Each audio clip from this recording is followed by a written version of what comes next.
আল্লাহ সারাইছে এই সমস্ত ফাইক্কা ফাঁড়াদের থেকে আমাদেরকে, যারা যুদ্ধ করে স্বাধীন করে দিয়ে গেছেন তাদের কাছে আমরা চিরকৃতজ্ঞ। এই সমস্ত অমানুষদের থেকে আমরা আলাদা আছি সারা দুনিয়াতে।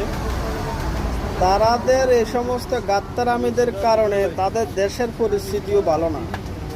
দেশের মাঝে মানুষ অনেক কষ্টে আছে, অনেক কষ্টে চলে। পাকিস্তানের কারেন্সি বলেন, অর্থনৈতিক বলেন, সুযোগ সুবিধা বলেন, সব কিছু এখন বর্তমানে বহুত খারাপ পরিস্থিতিতে আছে। তারপরে তাদের গাত্তারামি দেখেন।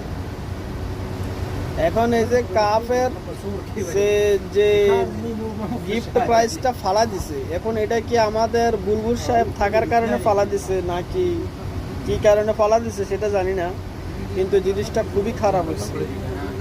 অভদ্রতার পরিচয় দিচ্ছে। আপনারা কি বলেন, জিনিসটা কি ভালো করছে?